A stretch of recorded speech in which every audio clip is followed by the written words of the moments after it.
AP CM Jagan Rythu Bharosa PM Kisan మూడో విడత నిధులను విడుదల చేశారు. ఒక్కొక్కరికి 2,000 చొప్పున మొత్తం 53,58,000 మందికి 1,078 కోట్ల రూపాయల నగదును రైతుల ఖాతాల్లో జమ చేశారు. గతంలో చంద్రబాబు రైతుల్ని మోసం చేశారన్నారు సీఎం జగన్. గత ప్రభుత్వ పాలనకు ఈ 5 ఏళ్ల తమ పాలనకు తేడా చూడాలన్నారు. 5 ఏళ్లలో వైఎస్ఆర్ రైతు భరోసా కింద 34,000 కోట్ల నిధుల్ని విడుదల చేశామని సీఎం జగన్ అన్నారు. ఎక్కడా కూడా క్రమం తప్పకుండా 5వ ఏడాది 3వ విడత రైతు భరోసా సొమ్మును ఈరోజు విడుదల చేస్తా ఉన్నాం.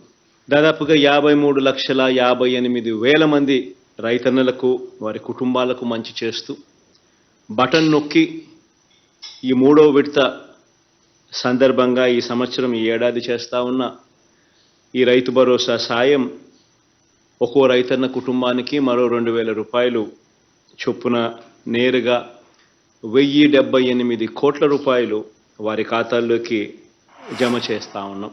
ఇలా బ్యాంకులు రైతన్నలకు ఇచ్చే పంట రుణాలు, ఆ పంట రుణాలన్నీ కూడా రైతన్నలందరూ కూడా క్రమం తప్పకుండా కట్టే కార్యక్రమం.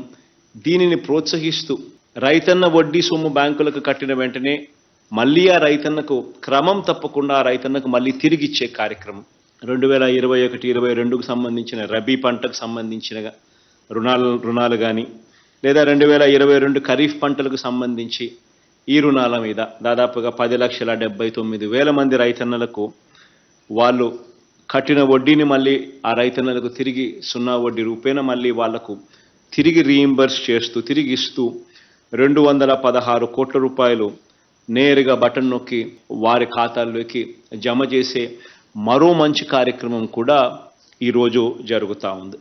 ఆ 5 సంవత్సరాల కాలంలో ఏకంగా 87,612 కోట్ల రూపాయలు రుణాలన్నీ కూడా రైతన్నలే మాఫీ చేస్తానని చెప్పడం, అప్పట్లో చంద్రబాబు నాయుడు గారు చెప్పిన ఆ మాట నమ్మడం, బ్యాంకుల్లో పెట్టిన బంగారం ఇంటికి రావాలనంటే బాబే ముఖ్యమంత్రి కావాలని ఆయన పబ్లిసిటీ ఇవ్వడం, ఆ ఇచ్చిన ఆ పబ్లిసిటీని రైతన్నలు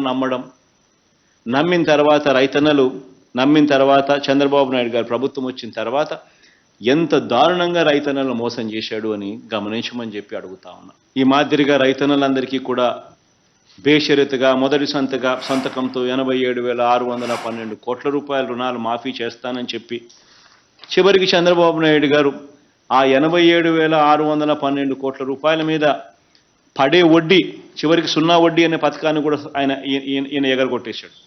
ఇవ్వకుండా ఆయన ఎగరగొట్టిన 0 వడ్డీ డబ్బులు కూడా మన ప్రభుత్వం కూడా ఇచ్చిన దాఖలాలు ఇప్పుడే కనిపిస్తూ ఉన్నాయి.